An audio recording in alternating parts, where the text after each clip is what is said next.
Rodriguez, it's amazing to see you. Friday night, we wouldn't do anything better but to be here and chat about 2020 Thrive. Did you see what I did there? Yes, I did. And yeah, I couldn't agree more. As long as I'm with you, I'm excited. And it's even better if we're talking about real estate.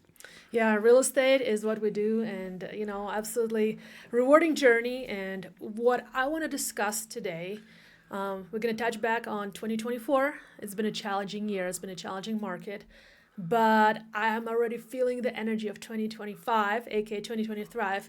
It's improving. Would you agree?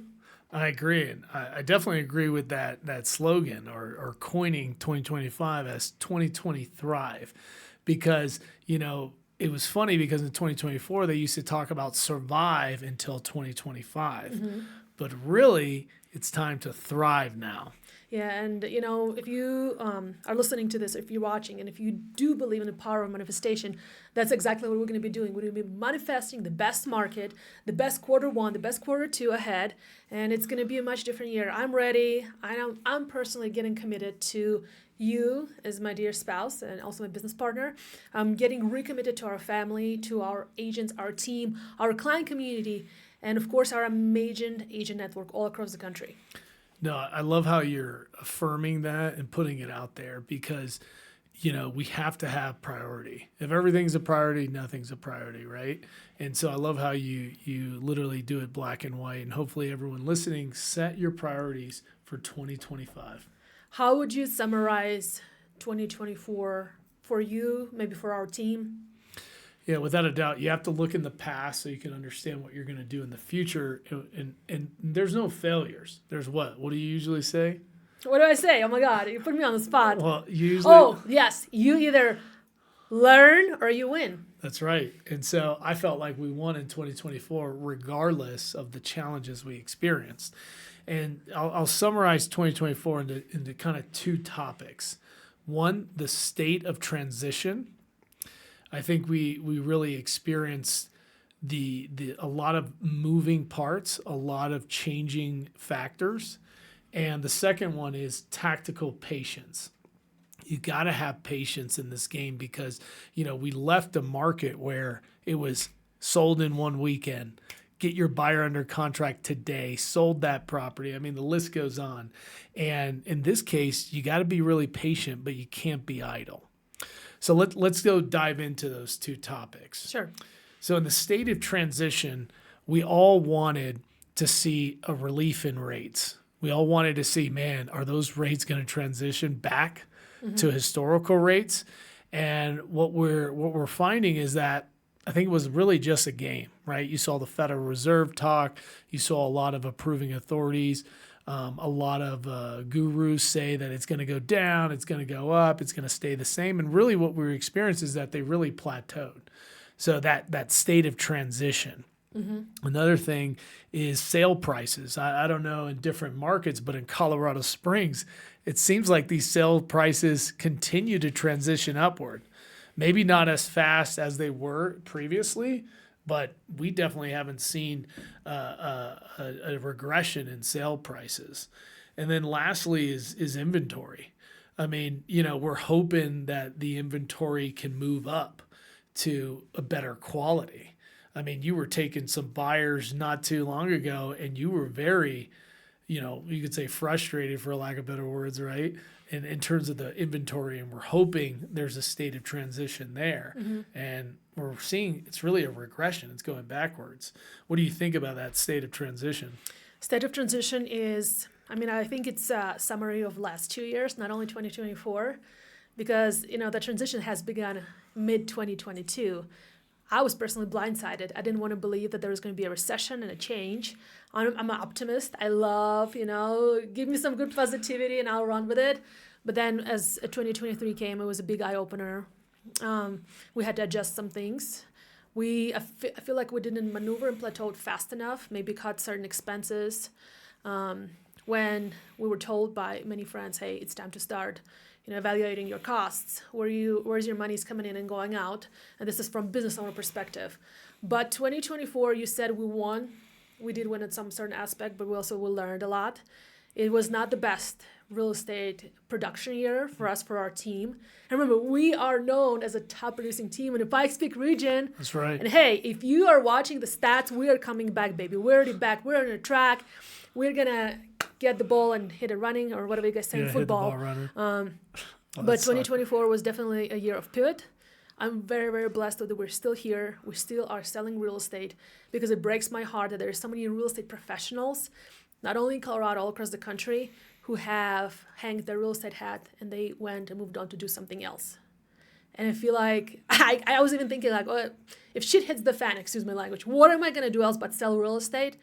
And nothing else comes to mind. No, I'm not going back to retail, and hairstylists or being dental assistant, like, you guys are amazing, but I just cannot do that anymore. I'm very, very vested into the real estate career, and I'm glad we survived. I'm glad that our team still stayed strong. I feel like it's only onward from here.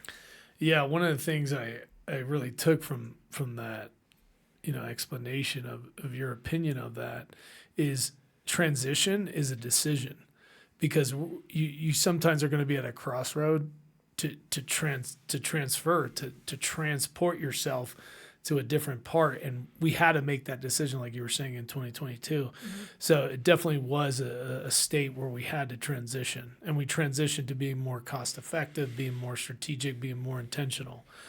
The second part I talked about in 2024 is tactical patience. So while you're in let's say the fight, a representation, right, in the marketplace, as brokers, right, you kind of get impatient, where you're like, man, the rates aren't going to go down, right? This seller's not going to sell yet. This buyer's not ready, right? That patience is so important to have. That tactical patience. And you're like, well, what does the tactical part mean? Well, the tactical thing is you cannot sit idle. You can't sit there and hope that buyer is going to get qualified. You can't sit idle and hope that seller listens to your CMA, to your guidance, to what the market is saying. And you definitely aren't going to sit idle, because you have no control of the money supply. And so that's really crazy. And there's so many things you need to do when you're being patient. Yeah, patience is a key, as they say. And, that quote is so cliche, but it goes, control the controllables. And unfortunately, us, the middleman between, the real estate dealings and between the consumer, we cannot control the interest rates. Like, there's nothing you can do. You can, yell on top of your throat and, go and apply for office and run for government or whatever, but there's nothing you can do. So what can we control as real estate professionals is the way we show up, the way we show up for our client community. One of my favorite sayings, do not be a secret agent. If you're going to go into the hiding mode, I promise you there's somebody more driven, more hungrier is waiting to take your spot. Okay. And in the last year, I got to admit, I was feeling some days and some weeks when I would want to go into hiding mode, because maybe I have imposter syndrome. I'm not doing too well. I'm no longer slaying 20, 30 deals a month. Yeah. It was a big aha. But yet we remained, we cut some costs, and maybe we did a little bit of less things that we typically do, but we still did it at our best capacity. And it felt like that having that stamina in the market in 2024 is what set us up for 2025.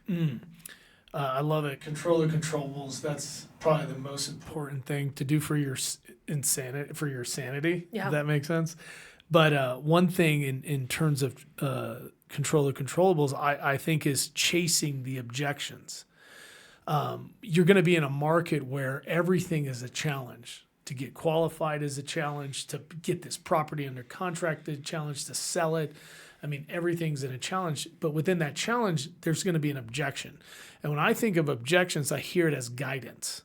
Hey, I can't buy because of X, Y, and Z. I can't sell because of X, Y, and Z. These objections give you what? Options.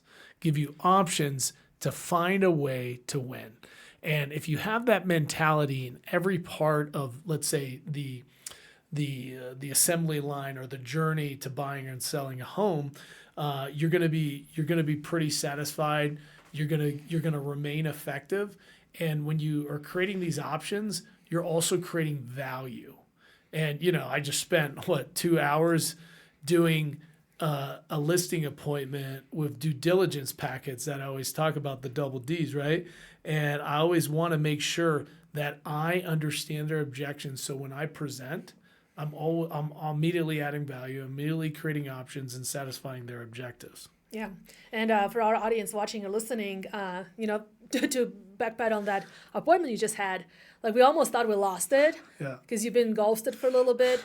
But also keep in mind, guys, when you are being ghosted, it's like it may be temporarily. Yes. And because you were dealing with a commercial entity, and I told you, be patient because this is not only like one seller who's making a decision, either it's you or their guy. There was multiple parties involved, and I knew it was going to come through for you if you're going to just be a little bit more patient with yourself. No, I can only be patient with you. You know? Oh, well, that's a different story. We'll resume on episode number 2, how to work with your spouse and where patience lands. No, without a doubt. So, in summary, the state of transition, the tactical patience is so important. And we could talk on for days, but I love how you said it. What we learned in 2024 is setting us up for 2020 Thrive. Yeah, 2020 Thrive. Okay, so I do have a question for you. If you were buying a house in 2020 Thrive, 5, whatever you want to call it, if you were buying a house this year, give me, let's say, 3 tactical pointers for the buyers. What do they need to expect? What do they need to prepare for? Man, for the buyers, this is tough because I don't want to get too personal. I don't want to get too passionate about it. But I was thinking about it and I was like, okay, I think there's 4 solid points we could talk about to prepare. 3, but okay. Yeah. I always go a little bit over, right? Always deliver more. Remember that. Over deliver. The first thing is, look, interest rates are higher. That means purchasing power is challenged. That means purchasing power is more expensive. It's harder to get. So gone are the days where anyone's approved. Gone are the days are the 2%, the 3%, the 4%, even 5s, right? And you got to be able to understand, what am I approved for? What are the loan products available? What are the strategies? Because when you buy, it's going to affect when you sell in the future in hopes to buy again, because no one stays in their house for 30 years. I mean, gone are those days, right?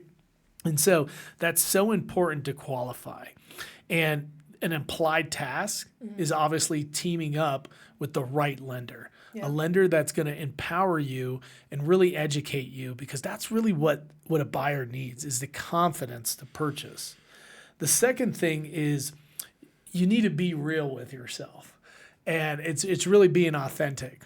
So if you think about it, when purchasing power was easier, when anyone can get approved for any amount, you wanted more things, right? You wanted more stuff in your house, more characteristics. But in this day and age, you really should focus on what you need in that time and space. It's so important in regards to that. Yeah. And before I get on to the other 2, I know you got an opinion on what I just said. I mean, I fully agree with what you said, but I want to add to this. When you start a strategy for home buying, you need to start communication with the lender as soon as possible. Even if you're like, well, 1 year, maybe if you're 1 year out, but still, if you're 6 months out, because you never know what's on your credit that you probably forgot or you're not tracking. And that's why that little ding on your credit can be affecting you for pre-approving for many more monies. Of course. But lenders, they have their systems. And it's okay to interview a few. And what are you looking for, lender? What are you looking for? I'm going to tell you, I'm looking for proper communication. And are you working after hours? Because I'm going to be taking out my clients to look at homes on a weekend and after hours, because most likely clients work during the week. And if somebody's like, oh no, I just work 8 to 5, I'm like, I don't think we can work together. And text communication is big on me because I'm a texter. And our clients, our buyers are going to have so many questions coming. And I'm not a loan expert. I'm a home sale expert. So it's important for me to have that rapport with my lender. And hopefully he has the same rapport with a buyer I'm representing. No, I love it. It's definitely a lot of planning factors go than just getting a pre-approval. The last 2 is, 1, you got to be creative. Because if you're focusing on what you need, it may not even be available. And even if you just want to focus on what you want, well, to get what you want, you're going to have to think out of the box. Yeah. And there's a lot of things, a lot of strategies you can think of getting out of the box. And what that is 1, maybe you could consider a duplex. live in one, rent the other. How about a quadplex? Or That's an option too. quadplex, Hey. yeah. VA buyers, definitely proponents of that. Another thing is maybe you look for a property that is a little bit more cost effective than your budget, right? Even more affordable. Sit in it, improve it a little bit, hold it. It could be a great rental. Shoot, you can maybe even consider flipping the property if you have some capital. Another option is, why don't you do a loan assumption?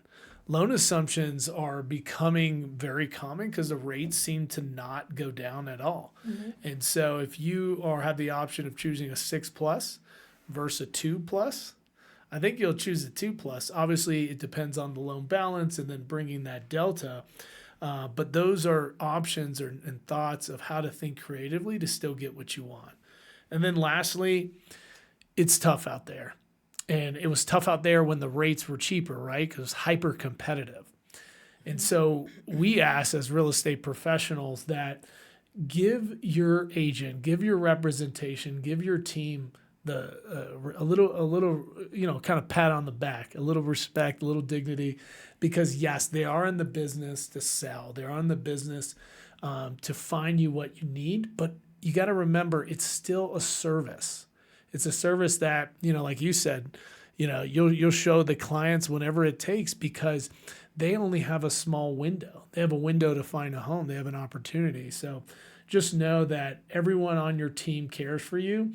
And it may not seem like that because the market may be hard and you may not see the results fast enough, but I promise you they're working hard. Yeah, working hard and being kind. That's right. Look at that. I love it. So I got a question for you. Sure, go for it. You've just been drilling me with these questions. So if I talked about buyers, you got to tell me about sellers. Oh, man, I feel for our sellers. Our sellers been through quite a bit of a, whirlwind for the last 2 years. And man, my heart goes to them. And I love our sellers. Back in the day, I used to find myself as a best buyer's agent. I specifically would work with buyers, but now through the years, I love working with sellers just as much. Number one, when you are thinking of selling your home in 2025, okay, start interviewing process for your realtor early too, okay? Because if you have a right real estate professional representing you, number one, they may already have off-market buyer opportunities for your listing. Okay, or if they are well versed and they're working with a lot of buyers coming in and coming out, especially in cars, because being military market, you never know who they will have. Okay, number two, the strategies about preparing your house for sale, they need to start like immediately. Even if you're 6 months out, 5 months out, let's get in for that listing appointment. Let's start looking at what repairs you need to do. Okay, as somebody who is operating mighty team who works with exclusively buyers and sellers, I see both sides of the transaction, and what I see is that buyers are very much more pickier than before, and they're scrutinizing every property they walk in. So if you are thinking of selling your house for top dollar, because obviously it's everyone's goal to sell their home for top dollar, the home needs to be turnkey. It needs to be move-in ready, mint condition, where the consumer, when they walk through this property, they will see like almost nothing to be picky about. Okay, because I'll tell you why, Brian. If buyers of pre-approval is anywhere from like $500,000 up, there's a chance that they're also going to be looking at the new build. And hey, competing with a new build, it's so hard because not only it's a brand new house with everything brand new in the property, you also have a builder who's throwing these crazy incentives at your buyer and the realtor. No, but that's why we have this strategy, listing appointments early on. We bring a detailed prep list, checklist. We have our handyman recommendations, right? And then the second question, how do you prepare your house for sale? Like, what else do? You start decluttering, okay? I just had an amazing walkthrough with one of our clients with a great listing coming up in Cordero community. And we just discussed the decluttering, okay? And it's not her first time selling a house, but she valued my opinion. We walked through the entire property. She took detailed notes. And at some point I told her, I was like, just literally get trash bags and start putting like all the clothes or pillows in the trash bags. She was cool with that. There's so many containers she has too, start decluttering the house because how we live is not how we sell. Ooh, love it. I mean, there's so many strategies, so many tips, so many kind of intentionality that you could bring to a seller. And, it reminds me in the military, expectation management. The seller is the commander, and, they need guidance, they need help to execute the mission. And so it's really cool to hear that. Just a little note, if you are competing with a new build, right, and you're the seller, one thing to consider, since we're talking about a seller's perspective, if you're trying to attract that buyer to not consider a new build, is taxes. Taxes are a big thing. And HOA. And HOA and metropolitan districts, and the list goes on. And so there's a lot to consider when it comes to the tax and the additional fees outside of the mortgage. Yes, they'll incentivize you, but remember, you have an asset, which is usually an interest rate, a location, a tax, cost for your asset as well. No, it's really cool because when you're seasoned, someone like you, right, who's I think sold over 1,600, It's almost 17. Almost 1,700. You definitely have seen a lot of different case studies, so it's really cool to have that dynamic, and you wanna prep them, and that's why you said in the beginning, you're like, listen, start interviewing, start figuring out who's going to be that representation, because in this market, you're going to need a real estate professional. Remember that, professional. Because you've been doing a lot of training on that with Brian Buffini. Brian and Buffini, Yeah. Brian Buffini was one of my mentors, and actually lots of thanks to him. That's why we work by referral. And I do want to touch on last point as far as when it comes to working with sellers, all right? Like, your house needs to be the best looking house in the neighborhood, not only physically, but also from point of social media perspective. So when you're interviewing a realtor, hopefully it's us, but if it's somebody else, hey, show me how your previous listing marketing looks like. All right. Show me, are you doing professional photography, videography? We do this. It's a part of our package. It's part of our listing costs, but it's safe to say that we work with the best content and video creators here in the city, and we do photography, drone photography, video walkthroughs, and then we are part of a platform marketing family, and then we do these video ads that boost views. It's very important, because when you hire us, like, I guarantee you, your property will be seen. There will be eyes on your property from entire city, and it just sucks that not everybody do that. And there's some agents who still do the cell phone photos, and I'm like, that's just like, it's a punch in the face to a seller. It's such an injustice. So do not let your realtor to take cell phone photos on your beautiful home. You deserve better. That's right. And so what I like to summarize is, you're creating standards. You're creating a level of service that helps only the expectation. And so, again, expectations and standards are so important when it comes to dealing with sellers in particular, obviously for any type of client, buyer, seller, investor, you name it. Now, we've talked a lot, and it really leads to market trends. That's what it really leads to, is where do you see this market, Lana? Is it a buyer's or a seller's market? I'll let you go first. Oh, yeah, great question. So I feel like especially like last quarter of 2024 was like a waiting game. Primarily, I don't mean to get political here, but because of the elections. There are so many conversations like, hey, I'm going to see who like wins and what happens. Well, obviously we saw who won, and no judging who you vote for. Okay, I still love you. I still want to sell or buy a house with you. But like right now, there's no more excuse that I'm waiting on this, I'm waiting on that. I think more consumers are making peace that's where the market is at. All right. And then guess what? What's around the corner? Yeah, Valentine's Day and Easter, but also the tax refund time. So even though it was a buyer's market very strongly in 2024, I see some of our sellers getting on the market and getting under contract first, second week, where before it was like almost 30 to 60 days on the market. And it makes me happy. I'm happy. Like, what do you have to say? I see you smirking there. I like it. I think I could buy a little bit of it. Okay. Well, one of the things I wanted to highlight, what you said, is time and space, because what happens in the timeline of America, right? If there's an election, interest rates, job performance, right? just cost of living, just overall dynamics that are happening in America definitely influence the market. So without a doubt, it's really cool to understand that. And another little pro tip for all the agents out there, sellers aren't as attuned, or buyers aren't as attuned to what's going on in the market, right? Yeah, they may have a general understanding, but if you're a real professional, you're really focused on what is happening in your location in Colorado Springs and how the strategic and kind of operational environments affect the tactical location, which is where you're at in your area of operation, Colorado Springs.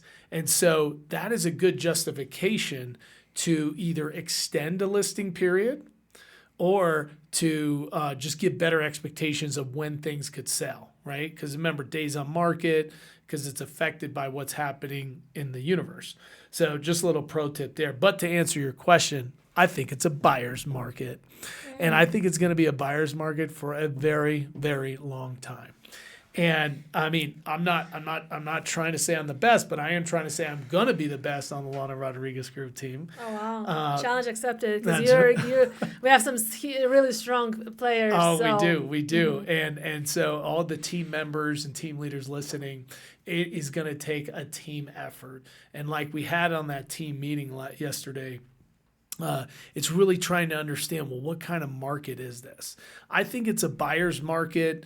In general, right, it could be a stalemate because of all the challenges we just talked about, buyer and seller, but I'm going to force it to be a buyer's market. And the reason why is because we know the interest rates, we're not going to really experience much of relief anytime soon. We know the inventory, yes, in some areas are growing, but even though they're growing, that doesn't mean the quality is going to be great, right? Everyone thinks because supply goes up, price is going to go down. Absolutely not. And you experience that again in your showings. And so, but we did talk about in the state of transition that the sale prices keep going up. You know, I always talk about that home ownership is going to be a luxury. It's not going to be cheap. You're not going to see a home like you bought for $45,000 in Austin, Texas, right? Back in 2011. So what it means is that things are keeping to appreciate. And so what that means is sellers have a lot of equity. And the problem is that their recent experience, their precedence, is that their friend, their neighbor, their family member got six figures, multiple six figures maybe. And so they want that too. And I want that for you too as your listing agent, right? But the reality is that you may not realize those gains. You may not realize all of it. So focus on really, do you really need to sell for that much money? People may say, Bryan, well, you're not doing a good service. You're not trying to sell for top dollar. Who says top dollar is the objective?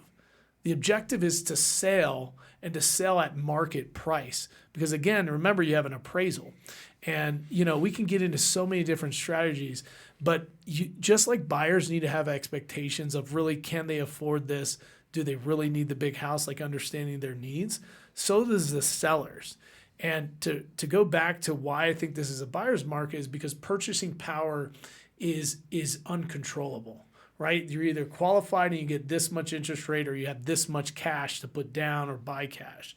And what I've noticed is that buyers need to be a little bit more passionate in their offers and asking for seller concessions. Oh, yeah, don't get me started on that. And we can save that for later because we're getting real deep into that type of tactics. If you guys are watching, you can DM me and ask me what's the biggest seller concession amount Bryan has asked me his offer. When I'm reviewing his contracts, I'm like, oh God. And believe it or not, he actually manages to get this for his clients. So and Godspeed. And again, it's case by case basis. But the idea is that there is so much equity because sale prices, sold comps are still high, that there's a lot of equity. So there's more that the seller can share, right, through their seller's proceeds to the buyer to help pay for items known as like cash outlay, expenses that they're never going to see a return on, closing costs, interest rate buy downs. If you have the VA loan, you could do a debt reduction. So you can actually pay off credit cards with seller concessions, which improves what? DTI, debt to income ratio, it increases your purchasing power. So all I'm saying is that if you want a certain price as a seller, think of terms. We give you price, you give us terms. Wow. Okay. I'm going to throw this one. This is going well. Yeah. And we're almost done with this particular episode. Almost. But I'm going to throw you this one question that just came to me. Yeah. So we all know that one friend or acquaintance who ended up buying a property or selling a property without using a realtor. Of course not. We had this discussion today. Somebody we know bought something and did not use a realtor. And I'm like, why didn't they call us? But it's a different story. So talk to me. Why do you think somebody buying or selling in 2025 needs to use a licensed real estate professional? And I do have a little story at the end. Well, that's a bonus round. Bonus round we got for a you little guys. bonus round. Thank you for Ding, ding, sticking ding, around. ding. So in this bonus round, why should they use representation? And I talked to a lot of peers, obviously, in our network, Lauren Dempsey, Oh, right? love her. Yeah. And we talked a lot about accountability because we were in the military. Accountability is a big $500 word in doing your job. And the thing is that no matter what, as the price of something goes higher, there needs to be accountability. Humans, us alike, do not want to yell at a computer. Okay, you cannot send a computer to jail. You cannot sue AI however you call your ChatGPT. I think I call it Echo and you call it Sage, right? Yeah. You can't yell at ChatGPT. You can't hold them accountable. You're not going to hold the AI system, but you are going to hold a licensed, regulated professional, someone who is held by standards to do their job ethically, morally, professionally, and you name it. So if you're going to spend the money because homeownership is going to be a luxury, you might as well hold them accountable. And I'm not saying you're here to try to get the agent for, what's their worth or whatever. It's that, it's high stakes. And you should have a representation that represents your objectives, your goals, helps you mitigate risk, because that's really what a representation here to do. The representation here is to manage your risk. It's yes, you want to get the top dollar, you want to get the best house, but really you want to buy and sell the least risky way possible. Right? So without a doubt, that is the bottom line up front, why you should get a representation. I love that. You answered it. But I want to add a little story. Just a few months ago, I had the privilege to serve our repeat client, Miss Lindsay. I'm not going to discuss her last name because, just in case she's watching, if she's not. But Lindsay was buying a great house, and she already knew what house she wanted. Even though we looked at a couple other homes, they did not buy. But this house she wanted was the one, and it was for sale by owner. But it was a weird caliber of for sale by owner, but there was an agent present, and all he did is MLS entry for her for like $500 actually, and he was not part of negotiations at all. So the bottom moral of the story is that I have, obviously was representing my buyer, Miss Lindsay, on this great property, but I was dealing directly with the older sellers who were selling for sale by owner. And the good thing is that I'm an agent of good integrity, and I want everybody to win. And I helped those for sale by owner sellers. I pulled them through this entire transaction. And luckily for them, they had me on the other side, representing my buyer, and I did not take advantage of them. I was very respectful and professional, and they were so thankful at the end. But God forbid it was somebody else at the end who was maybe was not this kind towards for sale by owner agents. And I feel like I felt almost a little bit bad for these for sale by owner sellers because they could have been taken advantage of. And they did not know anything about nothing. And even for the inspection repairs, what do you suggest? I was like, well, let me tell you what I suggest. How about a brand new roof? Just kidding. But ultimately, did they save a little bit of money? Maybe they did. Yep. They could have also lost a lot of money. That's right. Again, you illustrate managing risk. And thankfully you operated the way you should, the way we all are born and raised to do as realtors. Because, if you want to get technical, you definitely treat that seller as a customer. Yeah. And there are no responsibilities towards the customer as opposed you have for your buyer. So again, it goes back to representation, and it's unfortunate because you saw the boom, and then you saw a lot of tech companies, a lot of discount brokerages coming to the market. They've always been there. They just come out more when the market's a little ripe. And so they could incentivize you to sell your property the more cost-effective way, the easier way.